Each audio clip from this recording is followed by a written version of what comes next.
What's going on, guys? It's Panana here, and today we are going over day 2 of the Orlando Regional Championships. So let's get right on into it. To start off, we have Chuppa Cross versus Bashawn T, which is a very interesting matchup because Bashawn T is actually a TCG and VGC player. So to see him in Top Cut doing well in the video game competition, as well as having him previously won multiple competitions in trading card game is very, very impressive. Another interesting thing to note is that Chuppa is only bringing one Paradox Pokemon here, whereas most teams are bringing more than one, right? Especially in Series 2. Bashawn also only has one with the Flutter Mane. So both teams, both trainers only have one Paradox Pokemon, which is really cool and interesting to see. Starting off the round 1, Chuppa actually uses turn 1 to Terra his Pawmot into an electric Terra type, which was a very smart play. I never really thought of this before, but it's brilliant because Pawmot's best electric attack is Double Shock that does 120 base power, but you can only use it once because it takes away your electric typing. Now, if you Terra type, it can't take away your electric typing, and therefore you have a 120 base power with stab attack that has no drawbacks. So it's essentially like a close combat, but you don't take a defense or special defense drop. Like, how cool is that? So there's of course this Dondozo mirror happening here. This was the first time I saw this in a while in any game or competition. So this was nice to see for me personally, just to watch.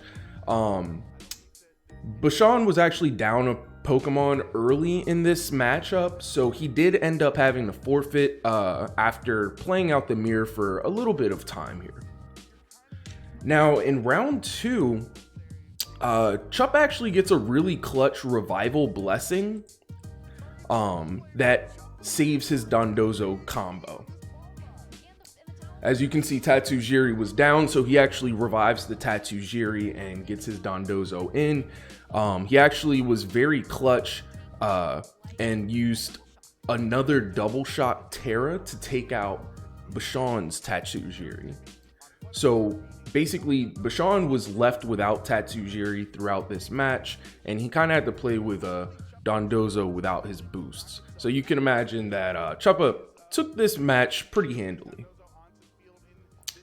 So then for the next matchup that we had Brendan Zhang versus Ashton Cox. Now, this was another good little match here. Honestly, all of the matches were pretty decent. The first thing that I noticed about Brendan's team was that he has Gastrodon. Now, Gastrodon seems to be like an amazing Pokemon, and it is. It's very, very versatile. It has access to Yawn. It has access to Recover. It has Muddy Water, where it can potentially lower your opponent's accuracy, which just gives you another out of potentially winning. Unfortunately, we haven't seen a lot of Gastrodon in Series 2 because Gastrodon is better for weather teams. It's better for rain-oriented teams in particular. So in Series 2, because people are they're using Paradox Pokemons rather than weather teams, because if you think about it, you're gonna have to potentially drop a Paradox Pokemon in order to bring like a Drizzle Pelipper. So you're losing a lot of power there and sometimes some defense. Along with that, once you have like a Drizzle Pelipper, you're also going to want a Swift Swimmer or something like that. And so that's potentially another excellent Pokemon that you have to remove from your team just to add 2 Pokemon for some weather. So we don't see a lot of weather here, but Gastrodon is always a really, really solid Pokemon. So in round 1, Ashton got a great lead, which allowed his Dondozo to come out and really just take care of business. Brendan brought Gastrodon, which did some damage and was able to recover off a lot of damage. Of course, Ashton doesn't have a weather team though, so unfortunately, Gastrodon it did struggle a bit here. And it seems like Gastrodon is probably going to struggle throughout Series 2 until weather teams come back. Round 2, both teams did make a bit of a lead change, so that was nice. Brendan's team did seem, thank you Disney Plus, Brendan's team did seem unprepared in this matchup, but I would not say that Brendan himself was unprepared in this matchup. Basically, Brendan made a lot of beautiful swaps that kept his team in the game. His team seemed to just be inferior to Ashton's. It just didn't seem like it had a good matchup. So unfortunately, even through all of the amazing plays that Brendan made, Gastrodon ended up in a 3v1 against Ashton and just couldn't muster out the win there. But another great game where both trainers just made great plays. Unfortunately, it just didn't pan out for Brendan because it seemed like the team that Ashton had was actually just better matched into Brendan's team. So next we have Emilio Forbes and Wolfglick, which very, very cool teams here. Emilio Forbes is rocking 4 different Paradox Pokemon. He's of course got a Tailwind setter, and he's got what's his face? The Iron guy. But Emilio has a really cool team here. He also is using 5 of 6 new Pokemon, Gen 9 Pokemon. So that's very, very interesting. Wolfglick, he's using a more standard team in terms of what Pokemon he's using. Like, you see Palafin a lot, you see Arcanine a lot, you see Fluttermane a lot, you see Amoonguss, and you know what Gothitelle can do. Now, Wolf is the only person that I saw here that's bringing a Perish Trap team like this, though. I honestly didn't even expect to see Perish Trap at all throughout the entire competition. So I was wondering, like, what's gonna, surprise me here in the competition, and I was thinking just variations of, I thought something like Emilio Forbes' team might surprise me a lot, but seeing Wolfglick's Perish Trap, I'm like, whoa, wait a minute, this looks really, really solid on paper. You got the Arcanine to like intimidate and snarl, you got the Palafin who wants to swap in and out anyway, Amoonguss loves to swap in and out, so it's a solid looking team there. So let's get into the battle here. So in round 1, Emilio actually made a shout out to Emilio as well, because he was 10-0 starting this off. 10-0. Basically, yeah, oh my goodness, that's so hard to do. So in round 1, Emilio got a really nice Protect to start the first turn, and that resulted in Wolf actually using a double hit, which wasted, his turn.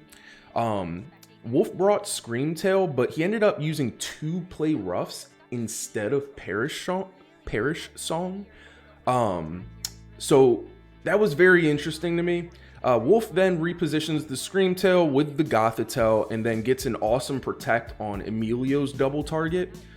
So basically, Wolf kind of returns the favor of that double target into a Protect by getting one of his own. He protects himself and Emilio double target. So at this point, it seems like the game is kind of evening out a good bit. Wolf uses Gothitelle's Defensive Terra and swaps in Amoonguss to confirm a Perish Song KO. So like, as you can see, the Perish Song is going up. He's keeping Gothitelle in here. He's actually about to swap in Amoonguss pretty soon, and he swaps his Gothitelle to a Water type to help it survive the Shadow Ball from Fluttermane, which just smart. Smart Perish Trapping. Just smart Perish Trapping. What can you say? Ultimately, Wolf was able to defeat some of the primary threats on Emilio's team, like the Iron Bundle and just, some of those really tough, strong Pokemon that can easily defeat your team. Emilio brought Glimmora as his last Pokemon though, and that was actually immediately felled to a Jet Punch from 0 to hero. So that's kind of how the first round went. Round 2 was also another cool, interesting round. After a series of switches, Wolf begins a successful Perish Trap So he had to really swap around a lot to get the Perish Trap going. But he actually killed all 4 of the Pokemon to Perish Song here, I believe, which is just amazing. Wolf also disabled Glimmera's, because Glimmera was stuck with a choice item. And so after Glimmera attacked into the double protect from Wolf's end, Wolf actually used disable on Glimmera because Screamtail was faster. And yeah, the rest was history. Glimmera was stuck into struggling. You don't see that often in a VGC, you know what I mean? You don't see it in VGC at all, especially not expecting it in top 8 to see your opponent in a struggle position, or to be in a struggle position. So definitely a really cool way and just a masterful usage of the Perish Trap team by Wolf there. Really put on a clinic on how to use it, you know.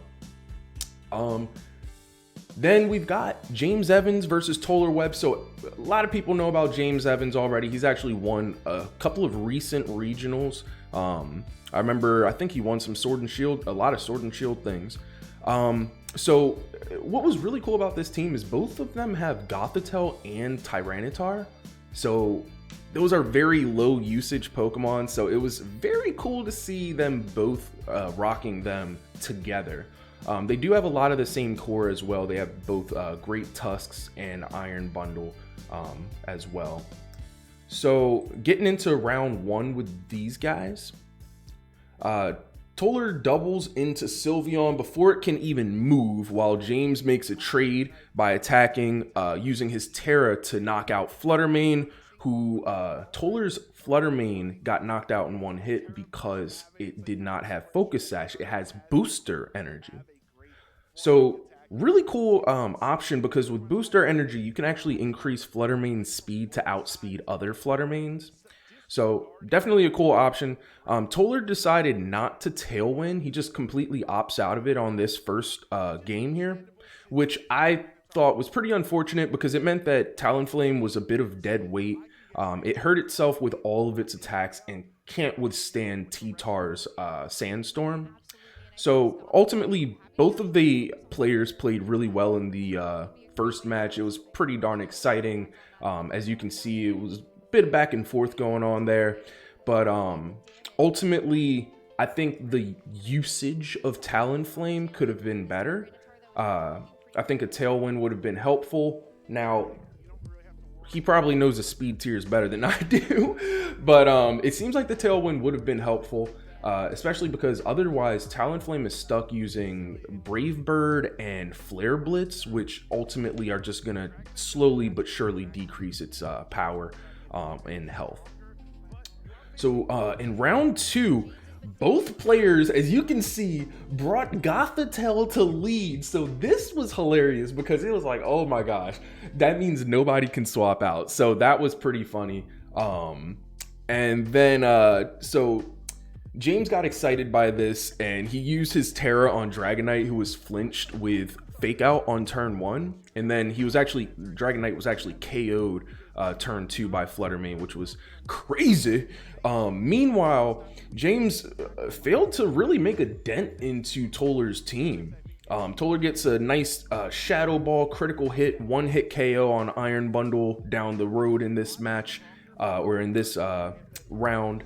And yeah, Toller picks up, or actually Fluttermane specifically on Toller's team. Fluttermane specifically wrecked Toller's team in this particular match.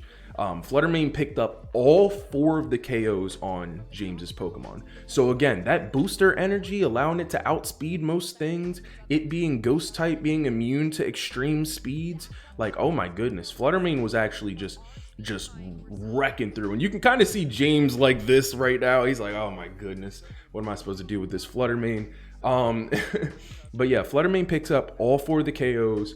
Toller actually never showed his 3rd or even his 4th Pokemon in this match. Toller just really dominated this match, which was insane. And so then we go to round 3, of course, because now it's 1-1. As you can see, the Tyranitar mirror and the Delibird Iron Bundle mirror. So Toller had the same lead because he just wiped the floor, you know, he just wiped the floor with James. So Toller actually kept the same exact lead, but James completely swapped his leads. James knew that the floor just got wiped by, you know, with his body. So James completely swapped up his leads. He actually pressures with Yawn Sylveon into Fluttermane, and he has his Tyranitar out in front. Toller just completely ignores the Yawn on Fluttermane and just goes for a second attack. So he's like, yeah, Fluttermane is Yawn, but look, it's gonna get knocked out soon anyways. Like, even if I was to withdraw it and, you know, blah, blah, blah. Toller just accepted Fluttermane being fodder. So Fluttermane was able to get a nice little attack and did get knocked out and was not even put to sleep because Fluttermane got knocked out before it could be put to sleep. So honestly, both players went back and forth in this one. There wasn't really a clear winner at any point. It looks like James is in the lead here for a second, but now his Iron Bundle attacks, and now it's tied game at this point, right? And so it actually came down to an Iron Bundle mirror. Sandstorm subsided, Iron Bundle mirror, they both have like the same exact health. It was pretty insane, pretty intense. James had the speed on his Iron Bundle though because of the booster energy. Toller he played very smartly. He actually used Icy Wind first to put the speed back at a tie, and then after that he went for a Freeze Dry, but unfortunately he just didn't have enough power. So James's Iron Bundle lived the mirror on 14 HP. On 14 HP, the Iron Bundle lives and brings James to Wolfglick. Actually, I'm missing one. Hold on. There's one in between here. There's got to be one in between here. 326. Give me 1 sec. Let me... James. Oh, yeah. Nope, that's it.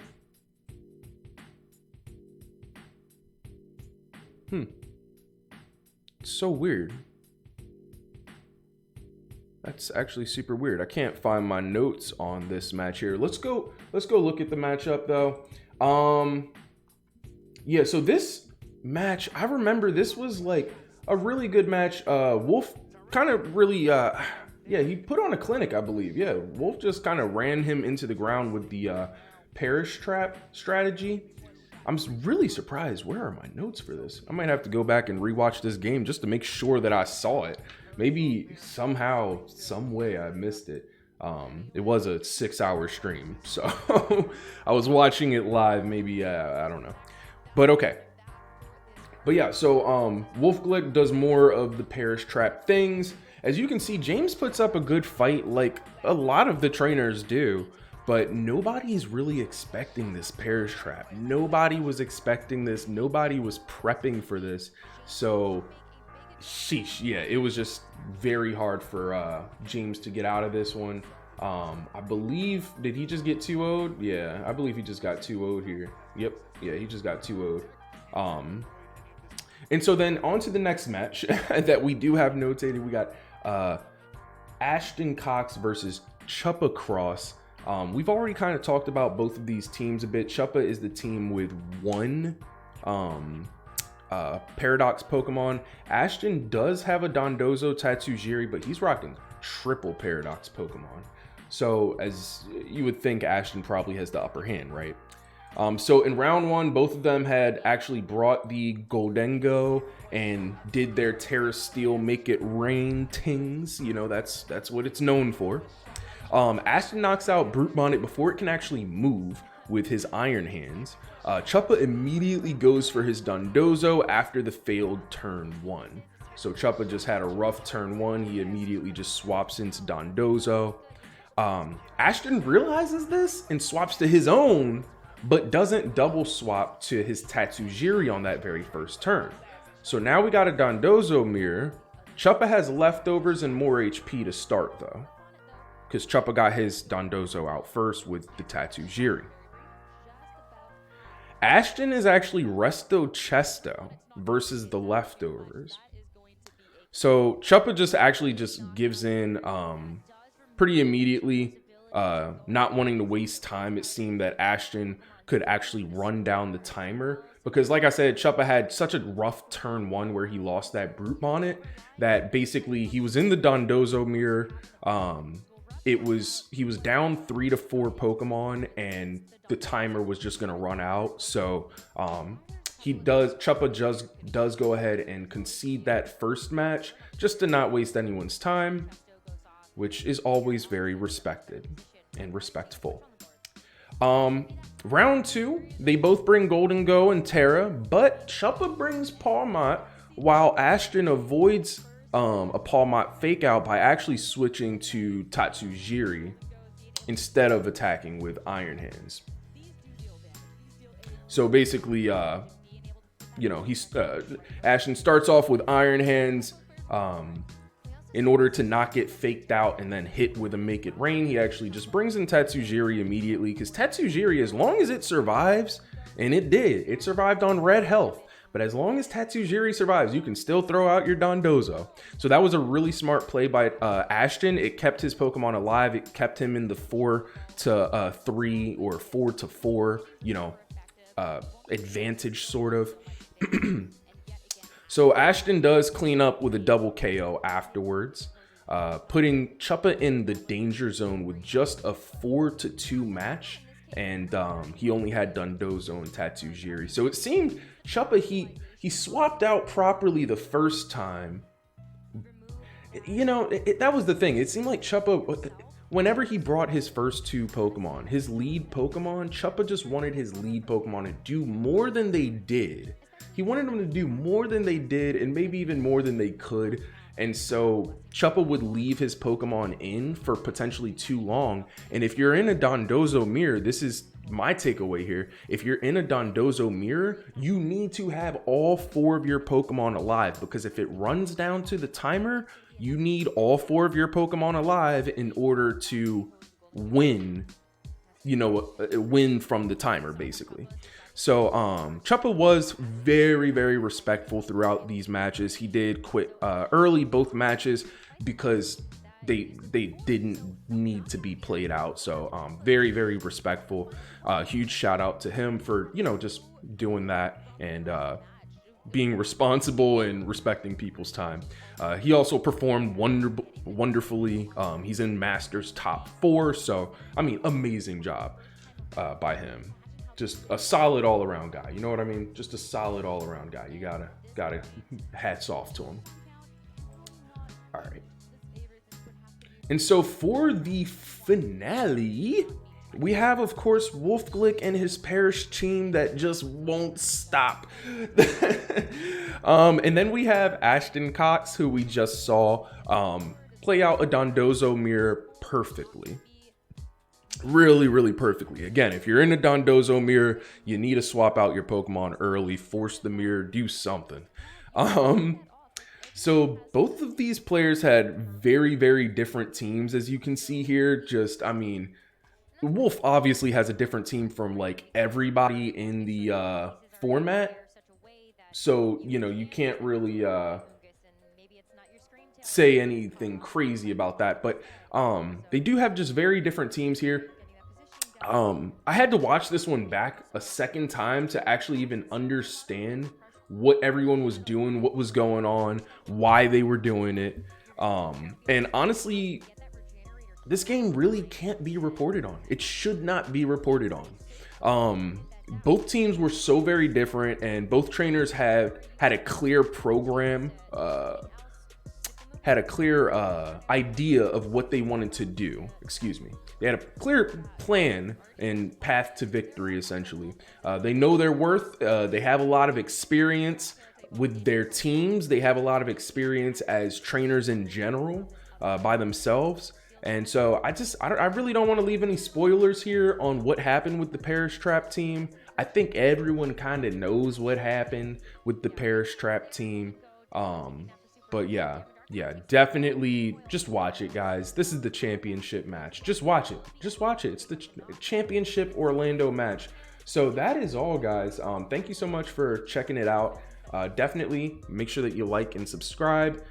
Comment. What do you think about these teams? Was there anything that threw you off? Was the Parrish trap the most surprising thing that you saw as well? But other than that, thank you guys for watching. This is Panana. We're out.